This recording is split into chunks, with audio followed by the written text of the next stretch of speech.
Hi, I'm Kelly Thomas, and you're watching Ingenious Baby, a show where we interview top experts in early childhood learning and development. Today, we're here with Vivian Sonnenberg, a pediatric sleep consultant with more than 20 years experience teaching babies all over the world how to sleep. Her advice has been featured on various news programs, including Good Morning America. Today, we're going to talk about common sleep myths, and she will give you tips to help you help your baby sleep through the night. Vivian, thank you for being here. Hi, Kelly. Thank you for having me. Of course. I really like to talk about sleep training. As you know, I did your too. You tremendously helped me with both of my children, and I wanted to talk to you. I guess, can you tell us how you got into sleep consulting? Sure, I really like that. So I took care of newborns for about 14 years, back to back. I was super popular, love the babies. I have a passion for the babies. Yeah. So sweet, and they're so, they're innocent, and they need us moms to teach them. Mm-hmm. I feel strongly about that. And just because of the way I was and being calm and loving babies, they were sleeping through the night at 8 weeks, minimal crying. But that's after taking care of newborns for a long time until I really got it. And then gradually, the moms started referring me to other moms and to the Golden Gate Moms group, and I just went from one group to the other, and gradually it became so big, the sleep training, that's all I do now. Still love doing it, very successful the way my program, and we can talk about that. And so that's how it all started. And now people call me from New York, from Chicago, from London. I did Australia, I did Spain, Italy. It's all fun, all over the phone. That's great. So what is the typical number one problem that people call you with? Definitely. I see the number one problem as being the babies are overstimulated, and there's zero schedule, and the babies get overtired and they start crying, and then the mom starts worrying, and then the mom stays awake, the more it cries. So there's definitely a schedule. I'd recommend to the moms to keep the baby calm, especially a newborn, and just the more you fuss with a baby, the more it cries. Yes, you love your baby. Yes, you hold your baby. But when it's time to go to sleep, calmly, you put the baby to bed. I'm very big on, I always say, no rocking, no bouncing, no talking a few minutes before the baby goes down. It doesn't really matter what age. I mean, when they're much older, of course, you could sing a song, you could read a book, but a newborn, no. So what age typically do people call you? At what age do they come in for help? Well, at this point, some moms call me when they get home from the hospital, and I work with children up to 3 years of age that never slept through the night. Wow. Babies that sleep with their parents and are awake every 2 hours, toddlers that jump out of bed, toddlers that get out of bed, or that don't want to go to bed until 10 o'clock at night, or even later. Oh, wow. But the younger you start, the easier it is, without doubt. So why is sleep so important for cognitive development? What are the implications if they don't get enough sleep? They don't eat well, they cry. When they're little, they cry more, they don't eat well, and they just don't play. They just whine and cry. And when they're older, it's the behavior, definitely the behavior. They're wild, they jump, they throw, they scream, they have temper tantrums. And people think, well, it's just the age. But most of them don't really sleep enough. So a toddler still needs to sleep a lot. So everyone has an opinion, especially people that don't have kids, on how to get your baby to sleep through the night. Right. Is there a one-size-fits-all approach to this? Too many opinions. And I'm not a genius of any sort, but after doing this for so many years, I can't say one fits all because it depends on the mom, it depends on the baby, the age. But in general, if you're asking, do all babies have to cry to go to sleep? Yes. Sooner or later, you're going to have to do a little bit of tough love. And why is that? Why? Because you hear about these other methods, the no-cry solution, the attachment parenting. I mean, do those work too? Or do those ultimately work in getting your child to sleep? Most parents, before they call me, have tried some of those programs. They never work. Or they work for a week, and then they start waking up again. But really, really effective, permanent, is if you teach them how to sleep on their own. And that involves a little bit of crying. Involves a little bit of tough love. The more the parent goes in, the more the baby cries. So I don't want to say anything about any method, but there's a method that you go in every 10 minutes, every 15 minutes, calm the baby. Mommy's here, daddy's here, pat, pat, pat. 2 hours later or 45 minutes later, you're back in there. But if you let the baby self-soothe, sleeps. Yeah. And so should the parent feel guilty for a young baby letting them cry a little bit to self-soothe? I know it's sort of controversial, but... Kelly, as a mom and as a grandmother now, we always feel guilty. Every mom will feel guilty about everything. But 20 years from the time that she sleep-trained the baby, that grown-up is not going to say, Mom, I hate you because you sleep-trained me. It will be something else, but there's no need. There's no damage. Pediatricians have said the same thing, no damage emotionally or physically if a baby cries a little bit.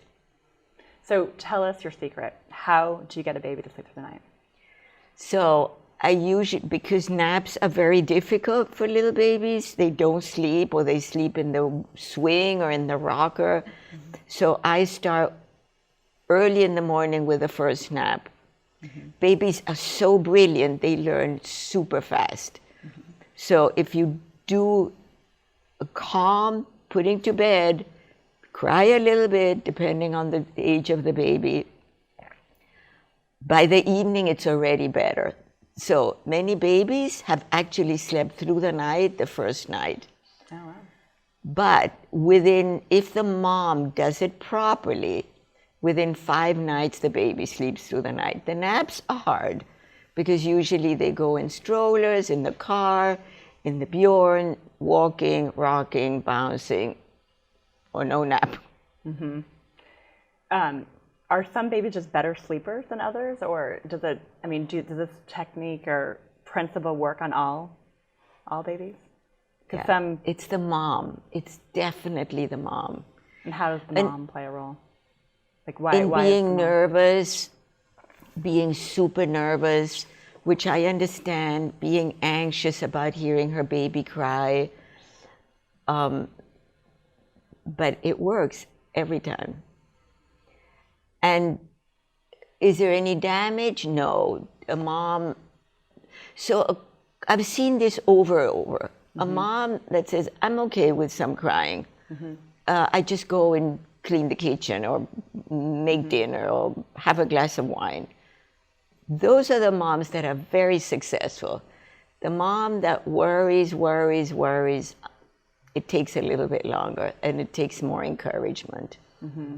But typically it's very quick. Super fast. Yeah. Super fast. And the younger they are, the easier, just more they sleep through and just happier. Yeah. And I just did a baby, still working with her in Washington, D.C.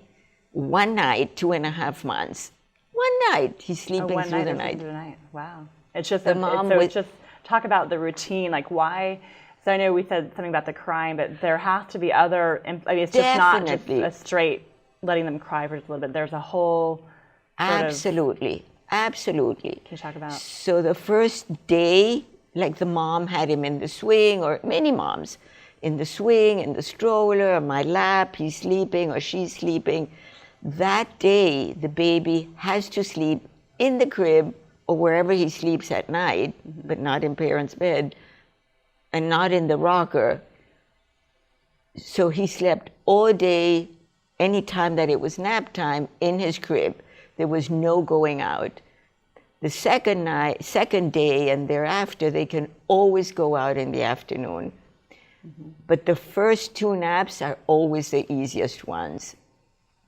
All babies. And so you're saying if they don't take a nap, they're not going to sleep at night. So the naps are really important key to this whole thing, just getting the naps. But what about moms who want to go out and they have... Absolutely, they can go. The second day, they can go out like at 1:30, 2 o'clock in the afternoon. But at the beginning of training, it has to be a discipline. So, Kelly, when moms call me and they say, "You do the cry it out method?"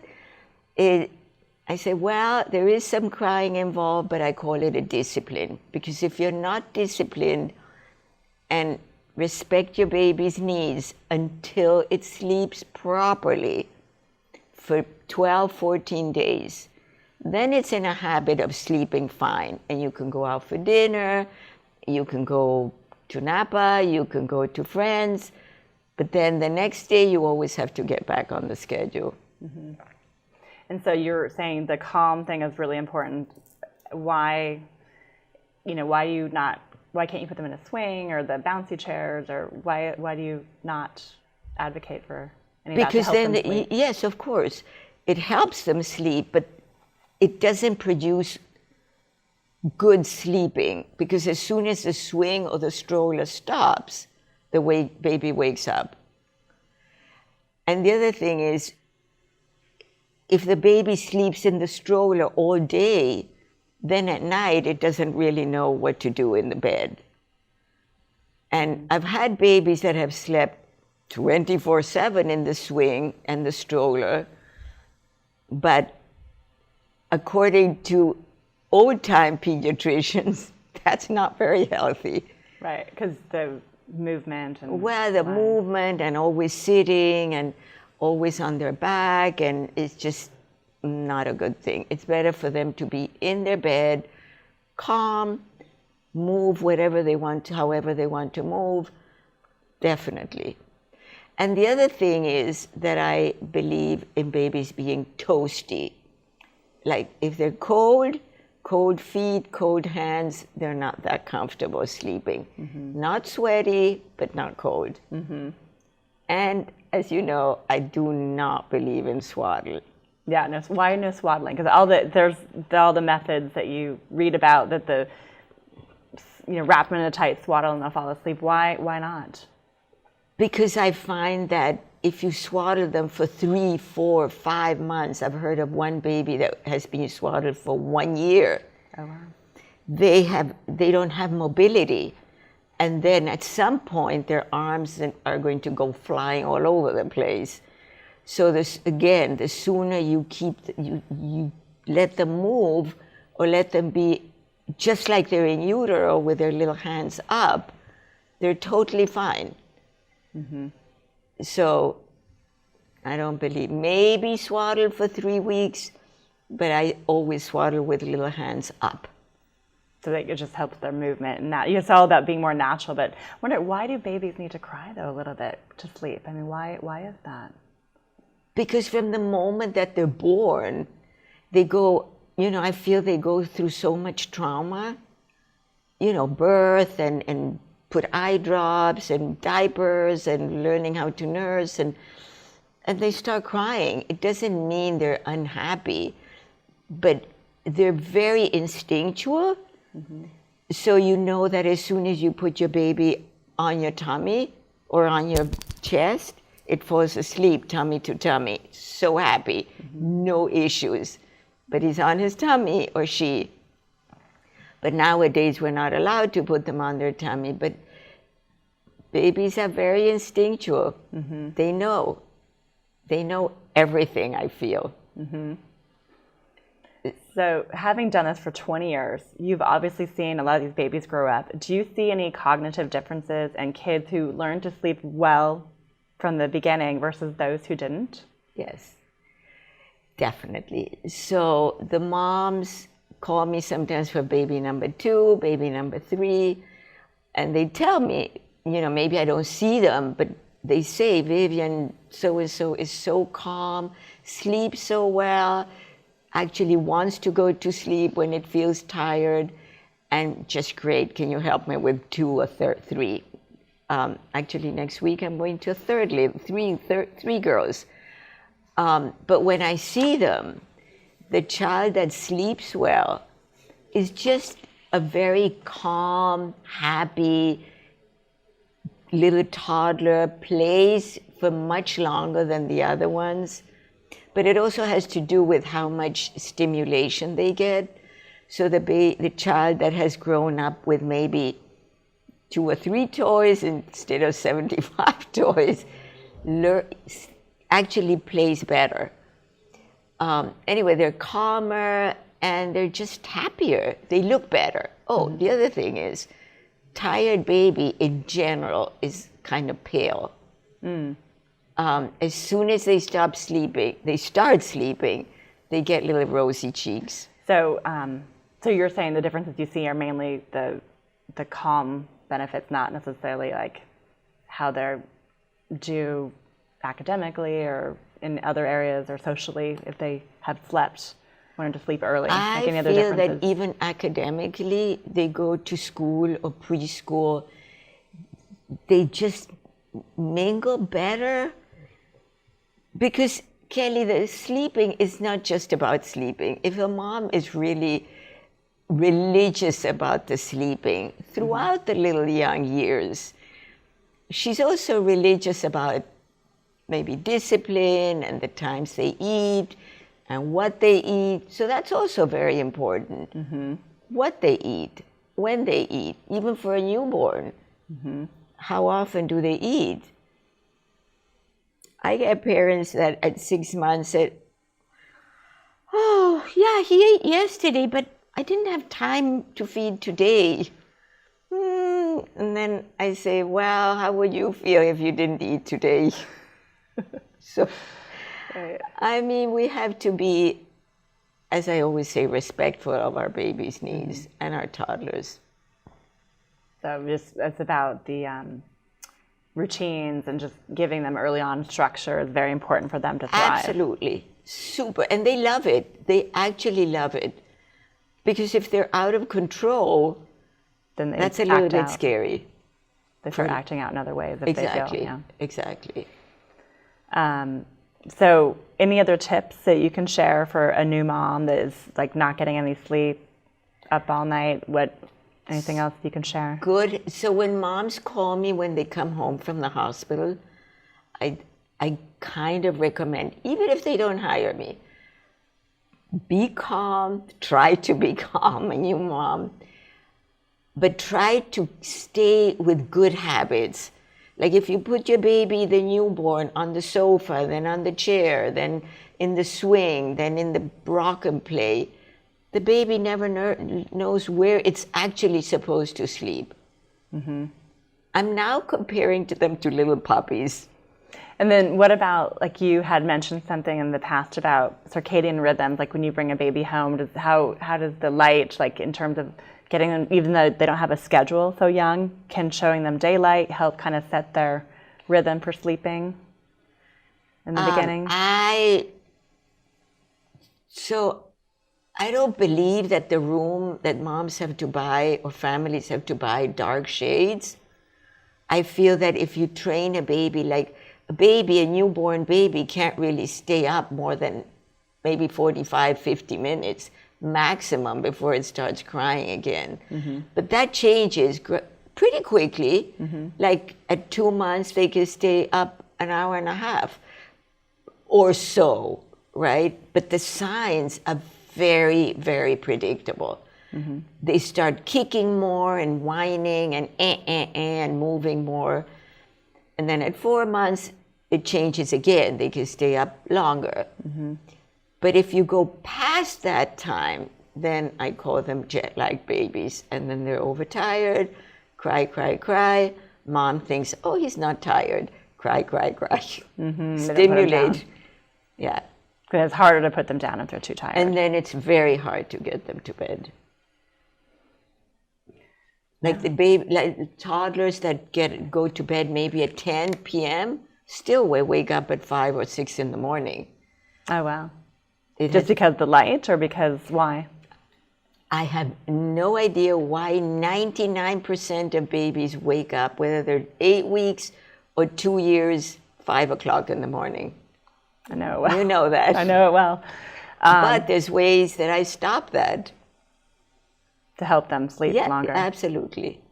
So even if they go to bed later, they still, no matter what, will wake up. It's worse. Yeah. A little baby that goes to bed at 9, a 6-month-old baby that goes to bed at 9, that you hope will sleep at least until 8, 9.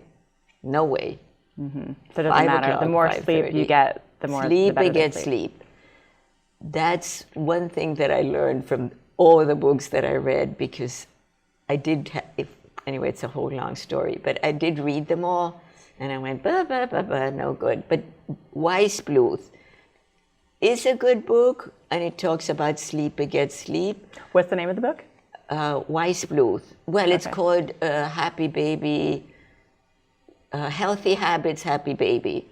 That's a book you'd recommend for people to pick up? If they want. It's the only one that makes sense. Mm-hmm. But it's written, I mean, it's a little confusing, but it's a good book. I haven't gotten to my book yet. Yeah, you need to write one. So, any other resources or information that you could recommend to people to get more advice on how to help their babies sleep tonight? I see too much online, too many books. That's the reason that even though so many clients said, Vivian, write a book. My family wants me to write a book. I really haven't gotten to it because I feel that the one-on-one, every mom is different. So just to read another book is, nobody wants to read a book. And they don't have time to read a book. And they don't have time to read. And certainly don't read online because everything is so contradicting. Yeah.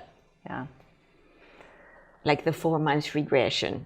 Yeah, is that, wait, so we can go back into that. Is there such a thing as sleep regression? No. Once your baby learns how to sleep. You hear about these moms, though, who their kids were sleeping so well, and then all of a sudden at 8 months, they're getting up? What is that about? So the problem is, Kelly, that it's possible, not bad dream at 8 months, was uncovered or something. She woke up, or he.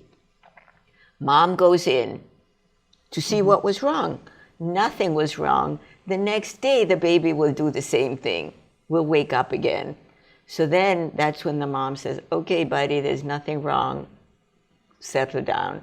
Mm-hmm. So there's things like travel, like big travel, time changes that will disrupt the baby. Mm-hmm. And things like not teething, not growth spurts. Because they don't cause a newborn, a little baby grows every single day. Mm-hmm. So I don't buy that one day they had growth spurt. But they're what I call bumps on the road. If they're sick, of course you take care of them. Mm-hmm. But I mean sick, not just teething. Mm-hmm. Teething is not sick. Tummy aches, Then, of course, you take care of your baby. But as soon as it's well, you go back to the same thing. Right. I don't think, is there anything else that you wanted to mention that we hadn't talked about? In terms I love the babies. That the moms are the most important influence. Mom is or dad. And dad, yeah. Yeah. I have 2 dads that I love that are fantastic fathers. Thank you so much for being on the show today. It was great, your advice to share. Can you tell people where they can find more information about you? Yes, they can go on my website, viviansonnenberg.com. Great. And I reply very quickly. Great. If you liked what you learned in the show, come on over to ingeniousbaby.com and sign up for email updates.